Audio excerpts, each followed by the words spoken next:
여러분 그림 한번 보시기 바랍니다. 첫 번째 그림, 여기 어딘지 너무 멋지죠?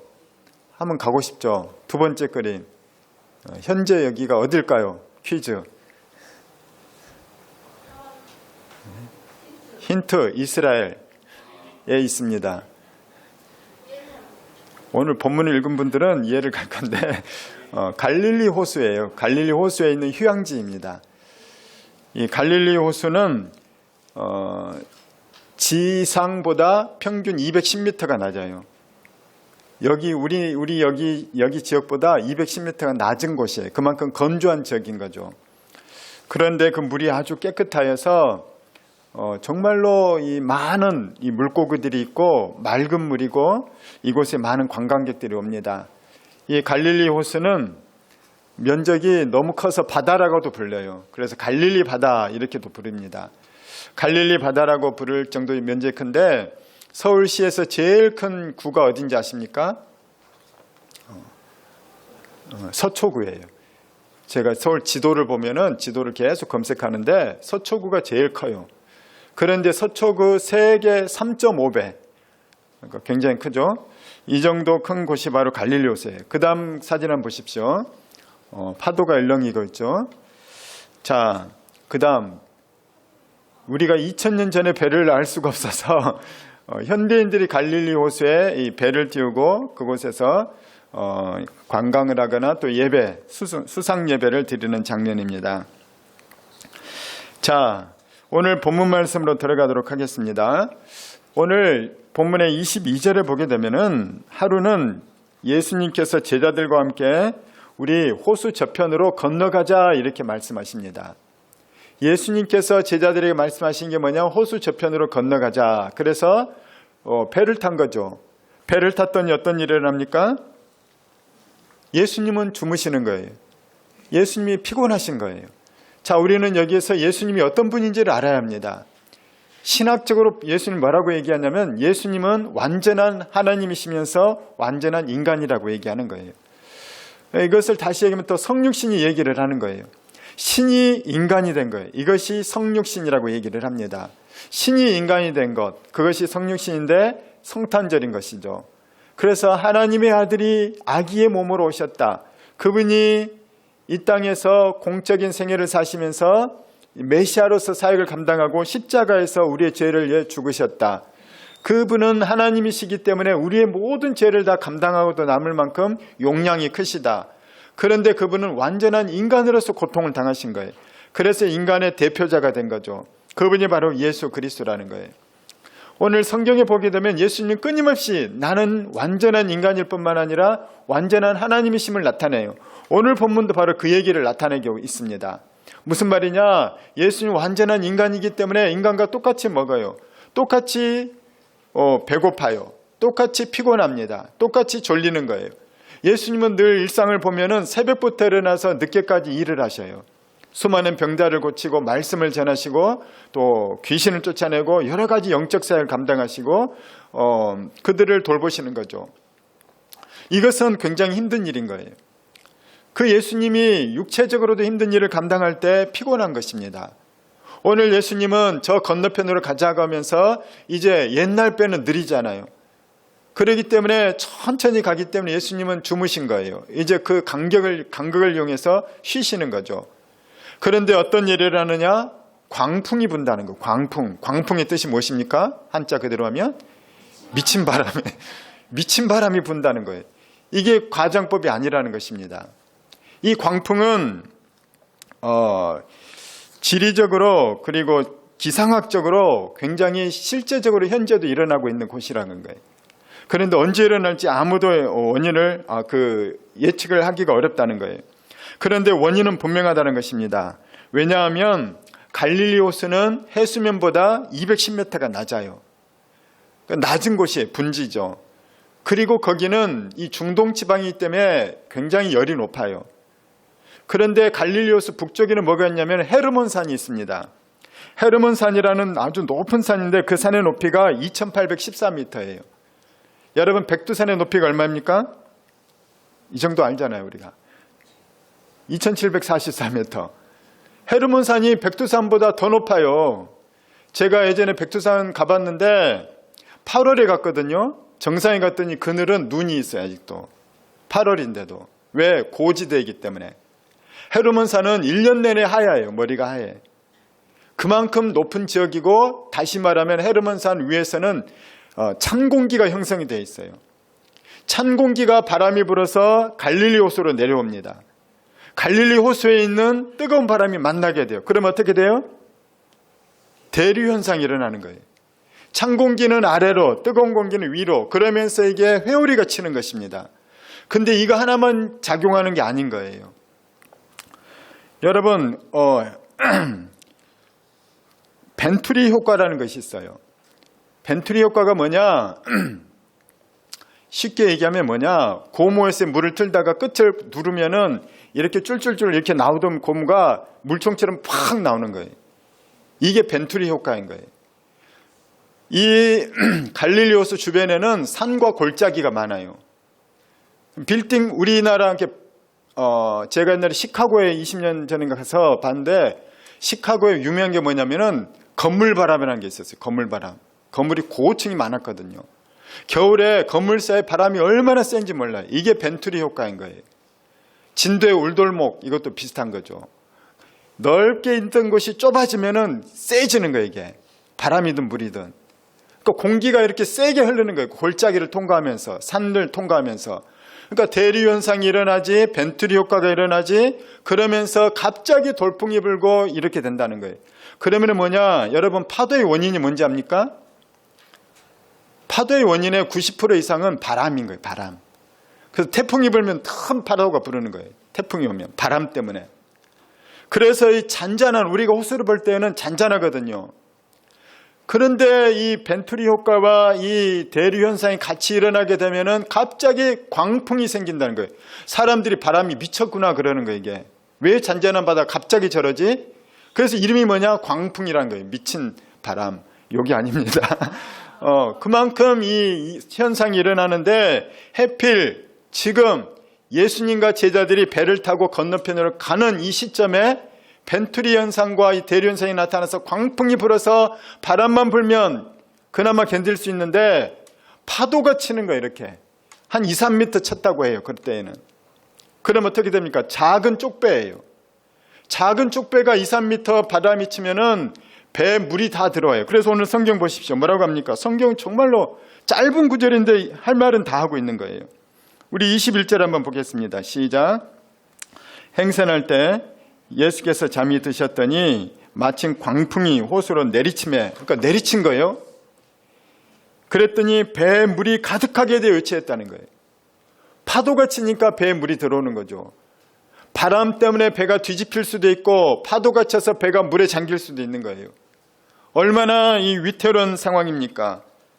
이 위태로운 상황 가운데 제자들은 어떤 마음이 들까요?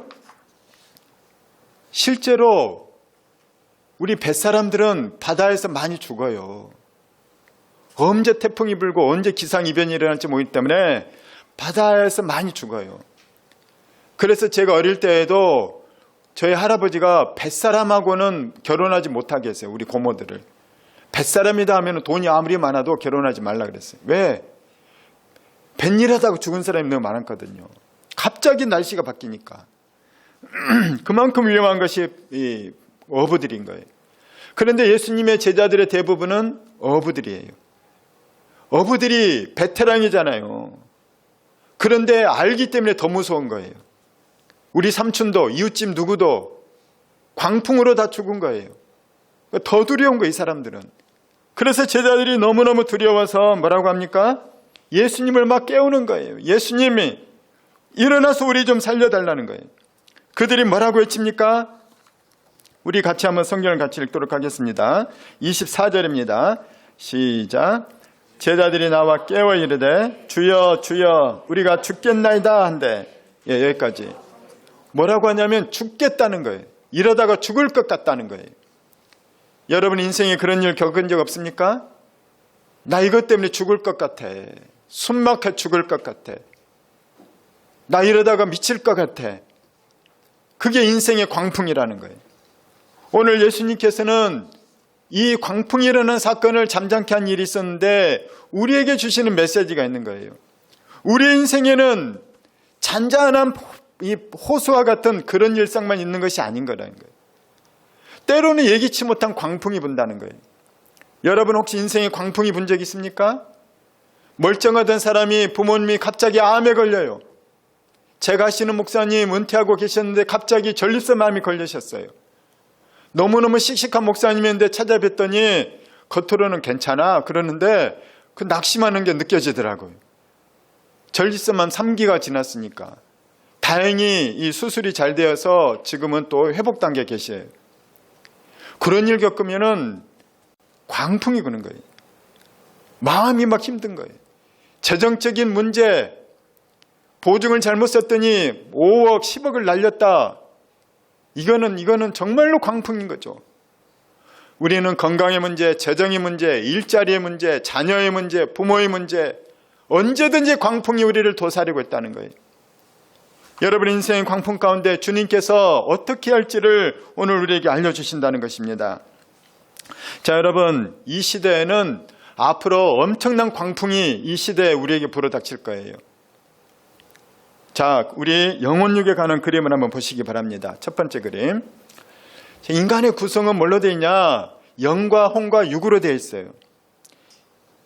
자, 데살로니가전서 5장 23절 그 뒤에 있습니다. 같이 한번 읽어보도록 하겠습니다. 시작.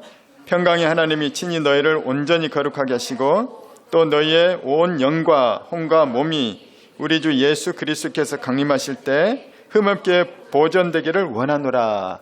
자, 첫 번째 그림으로 다시 가주시고 영혼육. 우리 주님께서는 우리가 인간을 알라는 거예요. 인간을. 너를 알라는 거예요. 제가 투자에 관한 강의를 듣고 부동산이나 뭐 재테크나 이런 강의들을 막 들었어요. 왜냐하면은 저를 위해서도 있지만 우리 성도들에게도 좀 뭔가 좀 알려야 되는 거예요. 왜? 광풍이 불 거기 때문에.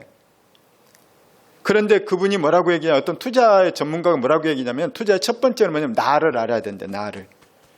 내 재산 상태, 내 능력치, 내 지식, 재정이나 경제에 관한 상식과 지식들. 그것이 없으면서 무조건 소문 따라서 어디 투자하면은 다 이 작전 세력에 말려서 주식이든 뭐든 다 날린다는 거예요.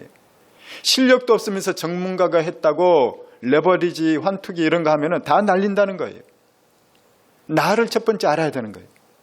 두 번째 뭐냐? 상대를 알아야 되는 거죠. 그래서 내가 뭐에 투자할 건가? 부동산에 투자할 건가? 주식에 투자할 건가? 금에 투자할 건가? 그 상대를 알아야 된다는 거예요. 자, 제가 여러분이 시대를 분별하는 눈을 가지길 바라요. 제가 지금 얘기하는 건 뭐냐면, 자, 영혼육 두 번째 그림 한번 보여주십시오. 지금 육적인 얘기를 하고 싶어요. 첫 번째는. 육은 뭐냐? 감각, 몸, 환경 이런 것들인 거예요. 여기서 제일 육적인 문제는 뭐냐? 먹고 사는 문제, 건강의 문제 여러 가지 있지만은 많은 사람의 보편적인 걱정은 먹고 사는 문제. 달리 얘기하면은 재정의 문제, 집의 문제, 집값이 오르는 문제, 취업의 문제, 또 명예퇴직 당할 그런 걱정. 이것이 다 먹고 사는 문제인 것이죠. 이게 육의 문제인 거예요. 경제적인 문제입니다. 그리스도인은 육의 문제를 등한시하지 않아요. 오늘 우리 데살로니가전서 5장 23절 보면은 영과 혼과 육이 다 보존되기를 원하신다는 거예요. 할렐루야. 무슨 말이냐? 셋 다 관리 잘하라는 거예요. 그래서 우리는 건강관리도 잘해야 돼요. 저도 이제 건강관리 해야 될 나이라서 운동을 해야 되는데 이게 옛날에 어깨를 다쳐서 운동을 할 수가 없어요. 대신에 제가 하는 운동이 있는데 간단한 일상 여러 가지 몸으로 운동을 해요. 스쿼트를 하거나 뭘 하거나. 그중에 빼먹지 않는 게 뭐냐? 저희 집이 6층인데 엘리베이터를 안 타고 거의 엘리베이터 6층까지 뛰어 올라가요. 2칸씩. 그럼 막 숨이 찹니다. 이 유산소 운동이 돼요. 제가 마른 게 성격이 나빠서가 아니라 매일 하루에 3번 이상은 뛰어 올라가요. 제가 밥 먹으러 3번 가야 되니까. 그 이상 뛰어다니는 거예요. 왜? 운동할 시간이 없기 때문에. 유괴관리 하셔야 돼요. 아니 목사도 내가 유괴관리하는데 여러분 유괴관리 안 할 거예요? 여러분 목사라고 몸 운동 안 하면 하나님 지켜줄 것 같아요? 하나님은 내가 내 몸 관리하라고 주셨지 하나님은 내 몸 방치하라고 주신 게 아니라는 거예요. 몸 관리 잘 하시길 바랍니다. 여러분이 그래서 몸 관리하셔야 되는 거예요. 그리고 재정적인 문제들에서도 여러분이 아셔야 되는 거예요. 어설프게 투자하지 마십시오. 여러분이 그래서 잘 책을 많이 읽든지 전문가의 한 사람만 들으면 안 돼요. 전문가라고 한 사람들도 다 자기 관점이 있기 때문에 뭐 폭락론도 있고 폭등도 있고 너무너무 많아요. 그래서 한 사람 말만 들으면 안 되는 거예요. 여러분 하나 예를 들면 많은 사람이 알고 계시겠지만 자산의 폭락이라는 것이 있어요. 아니 통화의 폭락, 돈의 가치의 폭락이라는 것이 있어요. 1980년에 그때 주택복권이라는 것이 있었어요. 70년, 80년 때. 주택복권 당첨되면 얼마인지 압니까? 그때 집 한 채 가격이라는 거예요.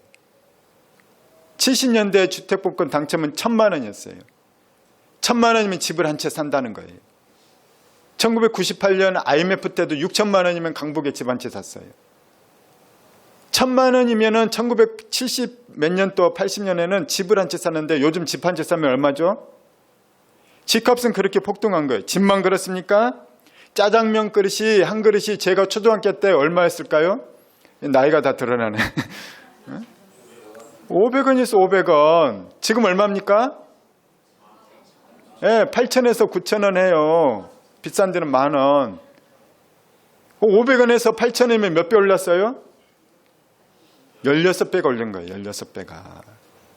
그런데 옛날에 1980년에 나는 돈이 아까워 그래서 꼬깃꼬깃 10,000원짜리를 항아리에 넣어서 갖고 있었다면 그 돈은 1,000만 원밖에 안 돼요. 근데 그때 집을 한 채 샀으면 수억이 된 거죠. 이게 통화 가치의 하락이라는 거예요. 금값도 마찬가지예요. 20년 전에 제 아들 금반지 하나가 한 돈이 6만 원이었어요. 지금 그 한 돈이 얼마인지 압니까? 여러분 모를 거예요. 제가 찾아봤으니까 94만 8천 원. 그때 6만 원짜리 금을 갖고 있었으면은 금테크를 했으면 몇 배야 이거? 10배가 하여튼 넘죠 이것도. 20년 동안. 아쉽죠? 그런데 비트코인 값은 오르지 않아요. 할렐루야. 여러분 이게 뭐냐? 자산을 가지고 있는 사람. 자산이라는 것은 이제 금이나 주식이나 부동산 하나 빼먹었네. 코카콜라가 1980년에는 0.66달러였다가 현재 72달러래. 100배 이상이 올랐어요. 주식이. 그러니까는 부동산이든 주식이든 금이든 이런 걸 갖고 있는 사람은 자산의 가치가 오르는데 돈을 버는 것 같지만 사실은 돈을 안 버는 것일 수도 있어요. 왜냐? 돈의 가치가 그때 1,000원과 지금 1,000원은 다르기 때문에. 돈의 가치가 하락하기 때문에 월급만 모아갖고는 내가 먹고 살 것도 겨우겨우 하는 거예요. 자, 제가 왜 이 얘기를 하느냐? 이것이 바로 우리를 공격하는 요소이기 때문인 거예요. 광풍의 요소이기 때문이라는 거예요. 나는 집이 없는데 집값이 천정부지로 오르면은 내 마음에 광풍이 불어요. 우리 집은 언제 생길까? 나는 금도 없고 주식도 없는데 내 친구 동창회 갔더니 금값이 올랐어. 작년 한 해 3배 올랐어. 나는 은을 투자했더니 5배가 올랐어. 그런 말 들으면 막 나 5억 넣었다가 15억 됐잖아. 그 친구는 좋아서 얘기하는 건데 나는 속이 뒤집어지는 거예요. 이게 광풍인 거예요. 나는 오히려 손해봤거든요. 주식 잘못 넣었다가 그 주식 없어지는 바람에.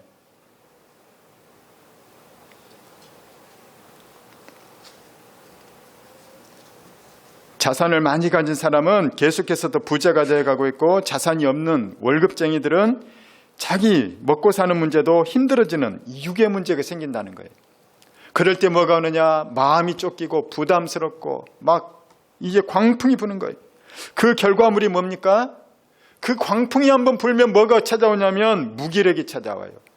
이래서 뭐해? 아무것도 하고 싶지 않다.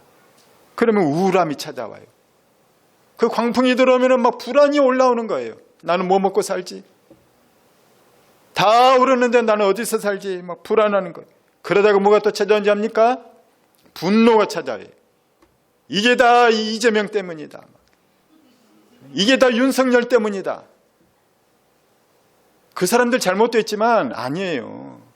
이 시대가 그런 거예요. 여러분 서울만 집값이 오른지 압니까? 도쿄, 홍콩, 런던, LA, 뉴욕 집값 한번 보십시오. 서울보다 훨씬 높아요. 더 오르고 있어요. 호주 집값 보십시오. 왜? 통화 가치의 하락 때문에, 돈의 가치가 떨어지기 때문에 자산의 가치가 올라가는 것처럼 느끼는 거예요. 여러분이 그러기 때문에 유괴 문제에 대해서도 반드시 공부를 하시고 섣부르게 뭔가 투자하거나 또 너무 느슨하지 않길 바라요. 할렐루야. 설교 시간에 목사가 뭔 소리 하는 거예요? 왜냐? 이것이 여러분의 영적 생활과 관련되기 때문이에요. 이것이 여러분의 광풍으로 다가오기 때문이라는 거예요. 집 없이 쫓겨나 보십시오. 주인이 전세비 갑자기 1억 올려달라는데 1억이 없어요. 1억 빼서 있는 전세금 가지고 가려고 했더니 근처에 집을 구할 수가 없는 거예요. 겨우겨우 찾았는데 반지 하나 옥탑밖에 갈 수 없을 때 그 처량함, 광풍이 분다는 거예요. 내가 대처하지 않고 대비하지 않고 아니면 대비를 해도 이 한계가 있는 거예요. 그런 광풍이 불 때 광풍이 여러분에게 안 오는 게 아니라는 거예요. 이 광풍이 불면은 영적인 문제까지 같이 오는 것이에요. 그렇기 때문에 여러분이 대비를 하십시오. 돈을 벌라는 얘기가 아니에요. 돈이든 건강이든 내가 감당할 수 없는 광풍이 불어온다는 거예요. 그때 여러분은 어떤 사람이 되고 어떤 마음으로 어떤 신앙으로 대처할 거냐는 거예요. 그때 내가 우울, 무기력, 불안, 분노에 빠져서 그렇게 살 것이냐 다시 일어날 것이냐 그 얘기를 하는 거예요. 그 결과 어떤 사람들은 이 유괴 문제, 우울, 무기력, 불안, 분노에 빠져 있다가 어떤 사람은 많은 사람들이 쾌락으로 빠져버려요. 그래 즐기자. 술이나 진탕 마시자. 그래 마지막 돈 베팅이나 한번 하자. 도박으로 빠져요. 그리고 할 일 없으니까 그렇지. 게임만이 나의 유일한 친구야. 모든 인간관계 다 단절하고 게임만 하고 있어요. 유튜브만 보고 있어요. 친구도 없어져요. 그래서 더 나가서 성매매, 불륜 이런 쾌락들로 더 많이 빠진다는 거예요. 이 문제가 그렇게 우리를 타락시키는 거예요. 이거를 내가 감당할 수 없을 때 이것을 감당할 힘을 우리 예수님이 오늘 가지라는 거예요. 여전히 문제는 있어요. 여전히 광풍은 불 수 있어요. 내가 원하는 때 멈추지 않아요. 여러분 나이를 먹으면 더 많이 아픈 곳이 늘어나게 돼 있어요. 예수 믿는다고 안 아플까요? 아파요. 그런데도 우리는 이겨낼 수 있다는 거예요. 왜? 아픈 것이 끝나면 죽어요. 죽은 이후에 천국에 가는 거예요. 그 소망이 있으면은 아플수록 천국이 가깝구나 하면서 기쁨이 생기는 거예요. 예수님이 안 믿는 사람 나는 너무 불쌍해요. 왜? 나이 먹을수록 여기저기 아프고 자식들 집 마련 집값 올라서 어디로 밀려났다고 하고 내 연금은 준비가 안 돼 있고 얼마나 불안한 사람 많아요. 우울한 사람 많아요. 그런데 천국의 소망까지 없으면은 도대체 어떻게 견디냐는 거예요. 천국은 소망으로만 우리에게 존재하는 게 아니라 실제로 존재합니다. 자, 두 번째 광풍은 혼적인 광풍이 불게 돼 있어요. 앞으로 여러분 육적인 광풍은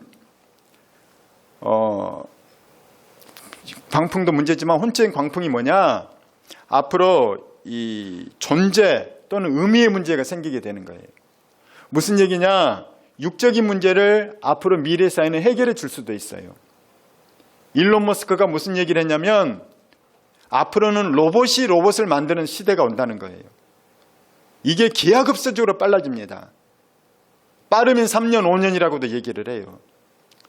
지금 현대자동차에 이 보스턴 다이나믹스에서 로봇을 들여와서 이 로봇으로 노동자들을 대체하려고 했을 때 노동자들이 엄청나게 좀 반대를 하고 있어요. 그런데 미국이나 싱가포르 이런 곳에서 이미 현대자동차에서 로봇으로 지금 테스트를 다 끝냈고 거기에서 이제 로봇을 대체하려고 있는 거예요. 무슨 얘기입니까? 연봉 1억 이상 받던 현장 노동자들 안 뽑는다는 거예요. 그러면은 육적인 광풍이 불어요. 재정적인 어려움, 무엇을 먹고 살까 하는 어려움이 닥치는 거예요. 그런데 여러분, 미래사회가 되고 로봇을 만들게 되면 어떤 일이 일어나느냐? 로봇의 단가가 낮아져요. 1억짜리 로봇이 3천만 원이 되는 거예요. 3천만 원짜리 로봇이 1,000만 원이 돼요.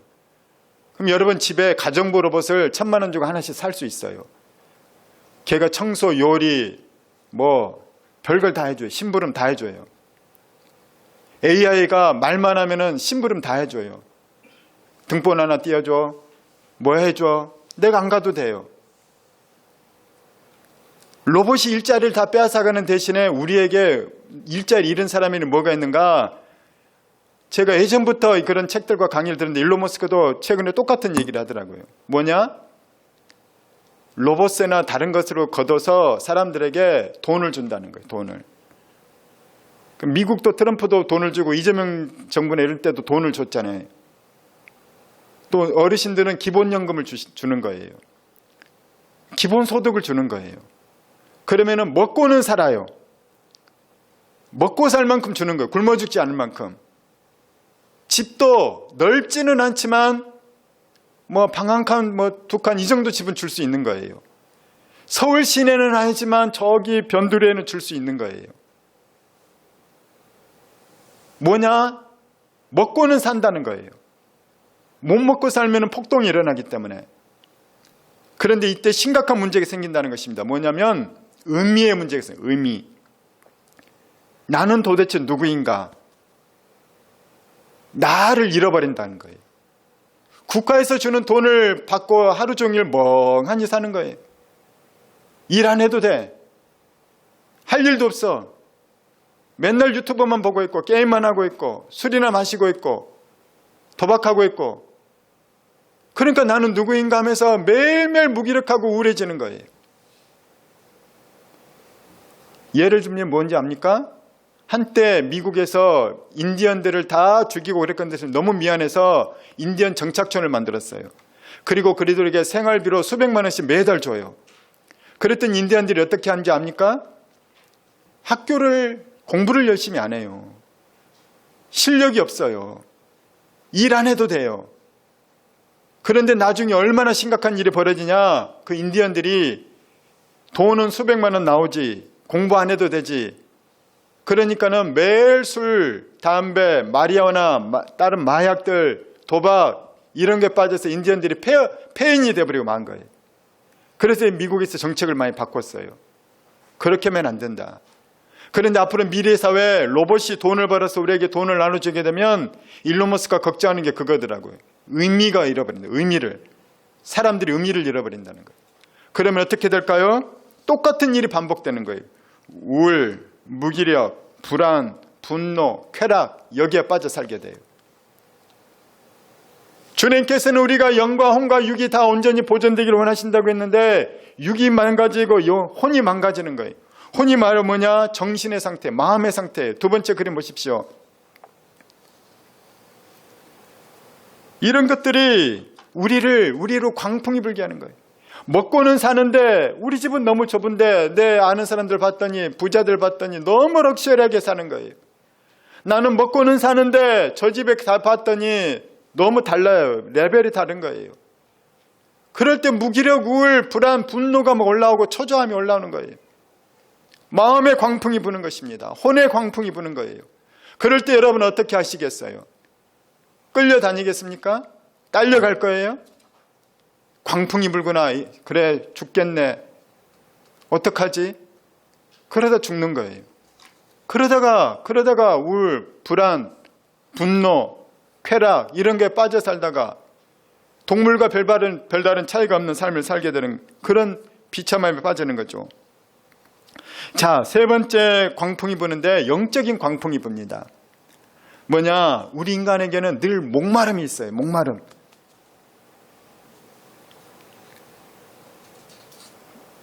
미국의 빌 게이츠가 그런 말을 했어요. 부자가 되어보니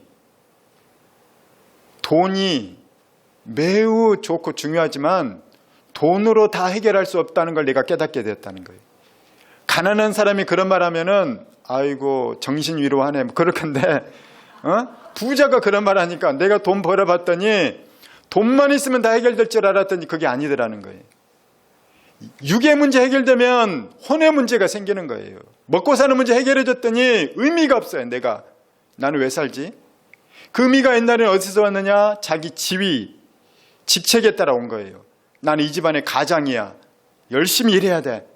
그 우리 산업시대 70년대, 80년대, 90년대 우리 아빠들이 열심히 일한 거예요. 왜? 이 집안의 가장이니까. 나는 이 나라의 군인이야. 군인은 참아야지. 군인은 훈련받아야지. 나는 이 집안의 엄마야. 엄마는 가정을 지켜야지. 새벽부터 밤늦게까지 온갖 일 다 하는 거예요. 그 굳은 일 하면서도 나는 엄마야. 이게 자기 존재감인 거예요. 나는 우리 회사의 과장이야. 나는 우리 회사의 대리야. 나는 연구원이야. 반도체 연구원이야. 그러면 자기 존재감이 있는 거예요. 그런데 나는 가장이에요. 요즘에 가장의 권위가 어디 있어요? 엄마 역할도 로봇이 다 하고, 다 엄마 아빠 그냥 뿔뿔이 흩어져 있고, 애들 와도 인사도 안 하고, 회사도 갈 일도 없고, 그럼 나는 누구인가 이 문제가 생긴다는 거예요. 이게 혼의 문제라는 것입니다. 자, 그것이 해결됐다고 다 해결된지 압니까? 영의 문제, 혼의 문제 해결됐다고 해결되는 게 아니라 돈이 많고 내가 누구인지를 알고 나는 유명한 연예인이야. 전 세계 사람들의 이 수백만의 팔로워들이 나한테 다 있어. 그런 사람들이 여러분 행복하게 삽니까? 마릴린 먼로가, 마이클 잭슨이 왜 그렇게 일찍 죽었어요? 우리는 영의 문제가 해결돼야 되는 거예요. 육과 혼과 영의 문제가 다 해결돼야 만족하는 게 인간인 거예요. 인간이 그래서 얼마나 큰 존재인지 몰라요. 목마른 사슴이라는 거예요. 이상합니다. 돈이 있는데 목말라요. 직장이 있는데도 목마른다는 거예요. 그건 뭐냐? 내 영이 아직 목마른 거예요. 영이 해결되지 않은 거예요. 여러분 아무리 목말라도 바다에 배가 난파돼서 표류할 때 나 목말라 죽겠어 그러면서 그 널린 바닷물 마시면 어떻게 됩니까? 바닷물 마시면 죽어요. 생수를 마셔야 사는 것이에요. 영의 문제도 마찬가지예요. 잘못된 영을 받아들이면 영이 죽는 것입니다. 그 잘못된 영의 대표적인 게 이단들이에요. 이단들. 신천지, 하나님의 교회, 통일교, 그 잘못된 것들로 인해서 영적으로 우리는 더 목마를 뿐만 아니라 목마름이 해결되지 않을 뿐만 아니라 영이 죽게 된다는 것입니다. 또는 우상 숭배를 하는 것들. 그런데 이 시대 최고의 영의 문제를 방해하는 게 뭔지 압니까? 다른 종교가 아니에요. 불교, 유교 이런 것들도 우리를 공격하는 방해하는 혼란하게 하는 영적인 그런 것들이 있을 수 있지만 더 큰 문제는 뭐냐? 이 시대의 가장 큰 영적인 문제는 무신론인 거예요. 무신론. 신이 없다고 하는 거예요. 신이 있는데 신이 없다고 하는 거예요. 여러분 연예인들이나 이런 풀어보십시오. 귀신 본 얘기 이 사람들 많이 얘기해요. 연예인 하다가 무당된 얘기 많이 해요. 왜 명예 있고 돈 잘 벌던 그런 연예인들이 무당을 해요? 신내림 받았기 때문에 하는 거예요. 그 신만 거기에만 있는지 아십니까? 지금도 영적인 일이 많이 일어난다는 거예요. 이런 영과 혼과 육의 문제를 해결할 수 있도록 우리 주님께서 이 땅에 세우신 것이 바로 교회예요. 할렐루야. 그런데 많은 세상 사람들은 교회를 공격해요. 왜 세상에 이렇게 교회가 많냐? 여러분 한국에 교회가 몇 개나 되는지 아십니까? 약 5에서 6만 개 있어요. 그럼 목회자 숫자가 얼마인지 압니까? 목사님, 전도사님 다 합쳐서 약 10만 명이 있어요. 많습니까? 5천 명 국민 중에서 교회 5, 6만 개 있고 목회 전도자 10만 명 있으면 몇 %예요? 제가 하나 비교를 해드릴까요? 전국에 무속인 숫자가 몇 명인지 아세요? 무속협회에 등록된 사람만 60만 명이에요. 등록 안 된 사람까지 합치면 120만 명이라고 얘기해요. 그런데 무당 많다, 점치는 사람 많다는 얘기는 안 하고 교회 많다고 얘기하는 거예요. 이게 왜 그런지 아세요? 영적으로 공격하는 거예요. 교회가 많으면 어떤 일이 일어나기 때문에 그럴까요? 교회가 많으면 영혼 유교 회복돼요. 누가 싫어하느냐? 마귀가 싫어하는 거예요.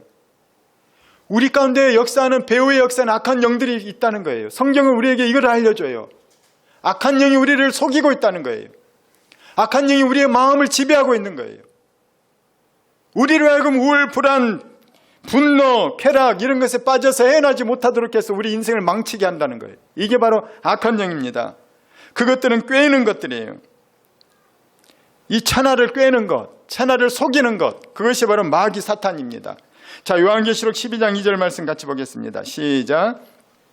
큰 영이 내쫓기지 옛뱀 곧 마귀라고도 하고 사탄이라고도 하며 온 천하를 꿰는 자라.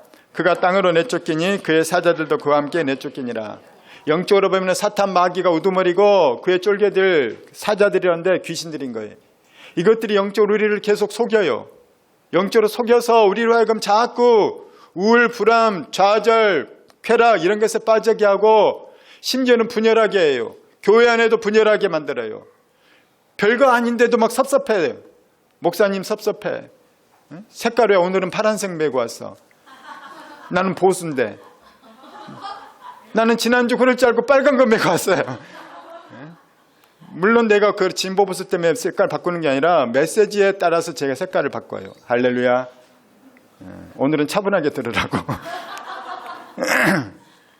여러분 별거 아닌데 교회에 여러분 시험에 든다는 거예요. 아우 반찬이 마음에 안 들어. 오늘 누가 나 인사 안 하더라. 아우 괘씸해. 다시는 주기쁨기 안 갈 거야. 마귀가 꿰는 거예요 여러분. 꿰매 넘어가지 않기를 바랍니다. 무엇보다 여러분을 어떻게 꿰는지 압니까? 마귀가 제일 많이 꿰는 건 여러분의 시간을 빼앗아가요. 마귀는 지금 이 시대에 여러분의 시간을 도둑질해가고 있다는 거예요. 성경은 뭐라고 얘기합니까? 세월을 아껴라. 때가 악하니라. 악한 시대일수록 우리의 시간을 많이 빼앗아가고 있어요. 게임에, 유튜브에, SNS에 우리의 시간을 다 빼앗아가고 있어요. 성경 읽으라고 했더니 몇 장 읽었어요 여러분? 유튜브는 하루에 3시간 2시간도 보면서 성경 하루에 10분도 안 읽어 5분도 안 읽어. 그러니 어떻게 영적으로 이기냐는 거예요. 내가 다른 사람 말하고 하지 마요. 내가 영적으로 깨어나는 거예요. 세월을 아껴라. 이 시대가 악하니라. 우리의 싸움은 혈과 육의 싸움이 아니라 영적 싸움이 가장 근본적인 싸움인 겁니다. 에베소서 6장 12절 시작. 우리의 씨름은 혈과 육을 상대하는 것이 아니요 통치자들과 권세들과 이 어둠의 세상 주관자들과 하늘에 있는 악의 영들을 상대함이니. 악의 영들이 우리를 자꾸 꿰인다는 것입니다. 자, 그것이 누구냐? 요한일서 3장 8절. 그 악의 영은 어떻게 이기는가? 시작. 죄를 짓는 자마다 마귀에게 속하나니 마귀는 처음부터 범죄함이라. 하나님의 아들이 나타나신 것은 마귀를 멸하라 하심이라. 마귀는 우리를 자꾸 죄를 짓게 해요.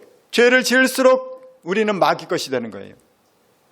마귀 것에서 벗어나도록 예수님이 십자가에서 죽으셨고 예수님이 십자가로 인해서 우리 죄 문제가 해결되면 우리는 마귀에게 속한 게 아니라 하나님께 속한 것이 돼요. 그래서 예수님이 우리의 구원자가 되시는 것입니다. 마귀를 멸하려고 마귀를 멸하려고 예수님이 이 땅에 오셨다는 거예요. 그 멸하는 곳이 십자가예요. 할렐루야. 예수를 믿을 때 마귀는 멸함을 당하는 것입니다. 자, 요한복음 12장 31절 시작. 이제 이 세상에 대한 심판이 이르렀으니 이 세상의 임금이 쫓겨나리라. 예수님의 재림의 때 이 세상 임금이 쫓겨나고 그 이 세상 임금은 요한계시록 보면은 지옥으로 떨어지는 거예요. 무저갱에 떨어지는 것입니다. 믿는 자들은 하나님의 나라로 다 들어가고 영원과 영생과 복락이 있는 것이라는 거예요. 우리가 오늘 성경 말씀 보면은 예수님은 제자들이 깨울 때 일어나셔서 바람과 파도를 꾸짖으셔요. 그럴 때 순식간에 잠잠하게 됩니다. 이것은 무엇을 얘기하느냐? 예수님의 승리를 얘기하는 거예요. 예수님이 선포하시면 그렇게 되는 거예요. 창세기 1장 1절에 뭐라고 얘기합니까? 태초에 하나님이 천지를 창조하시니라. 천지를 창조하신 하나님께서 바람과 바다를 명하심에 잠잠하게 되는 건 당연하지 않겠습니까? 성경에는 일체성이 있는 거예요. 천지를 창조하신 하나님의 명령이 승리하는 것이에요. 예수님은 오늘 우리에게 말씀하십니다. 요한복음 16장 23절 시작. 이것을 너희에게 이르는 것은 너희로 내 안에서 평안을 누리게 하려 함이라. 세상에서는 너희가 환난을 당하나 담대하라. 내가 세상을 이겼노라. 주님이 우리에게 주고자 하는 것은 평안인 거예요. 세상에서 너희가 환난을 당해 광풍이 분다는 거예요. 몸의 광풍, 혼의 광풍, 영의 광풍이 불어요. 그 환난을 당할 때 예수님을 붙잡으면 예수님이 세상을 이겼기 때문에 우리도 그 승리에 동참하게 된다는 것입니다. 오늘 본문에 보게 되면 우리 예수님께서 제자들을 막 책망을 하시는 거예요. 왜 이렇게 믿음이 없냐는 거예요. 오늘 똑같은 얘기가 마태복음 8장, 마가복음 4장에도 또 나와요. 거기에 보면 이 믿음이 없는 자들 하면서 야단을 치는 거예요. 예수님의 믿음을 얘기하는 거예요. 믿음을. 왜 그럴까요? 하나님의 아들이 너희와 함께 하고 있는데 왜 그렇게 두려워하냐는 거예요. 제자들은 왜 그랬을까요? 예수님은 주무시고 있고 기도에도 응답이 없고 문제는 이렇게 크고 산더미 같은 파도가 몰려오고 바람이 우리 배를 뒤집어버릴 것 같고 광풍이 불어서 죽을 것 같아요. 죽겠나이다. 그런데 주님은 응답이 없어요. 이럴 때 그들은 더 큰 두려움에 빠진다는 것입니다. 주님은 말씀하세요. 광풍에서도 두려워하지 말라는 것. 광풍 가운데도 평안할지어다. 광풍 가운데도 내가 너와 함께 하고 있기 때문에 너는 죽지 않는다는 거예요. 여러분 오늘 22절에 뭐라고 했습니까? 예수님이 명령하셨어요. 얘들아 호수 건너편으로 가자. 예수님이 약속했다는 거예요. 우리는 인생의 중간에 광풍을 만날지라도 결국에는 호수 건너편에 갈 거라는 거예요. 결국에는 갈 건데 왜 두려워하냐는 거예요. 결국은 내가 안전하게 인도할 거다. 내가 약속했지 않냐. 갈 거야. 근데 제자들은 그 말씀을 믿지 않은 거예요. 그래서 오늘 왜 야단을 치느냐. 이 믿음이 없는 자들아. 내가 약속했는데 내가 말했는데 안 지켜질 것 같냐. 저는 여러분이 믿음을 갖길 축원합니다. 왜 믿음을 가져야 되느냐. 베드로전서 1장 9절에 보면 믿음의 결국은 영혼의 구원을 받기 때문인 거예요. 마귀는 우리의 영혼을 원해요. 우리의 영혼을 끌고 지옥에 가기를 원해요. 그래서 어떤 사람은 육신을 공격하고 어떤 사람은 혼, 마음을 공격하고 어떤 사람은 영을 공격하는 거예요. 광풍이 불게 해서. 그래서 결국은 뭐냐. 우리의 영혼을 자기와 함께 지옥으로 끌고 가는 거예요. 이게 마귀의 전략이에요. 예수님은 뭐냐. 우리의 영혼을 구원시켜서 천국으로 데려가는 거예요. 이게 영적 싸움인 것입니다. 이 모든 광풍 가운데도 주님의 언약을 믿고 믿음으로 승리하는 우리 모두가 되길 예수님 이름으로 축원합니다.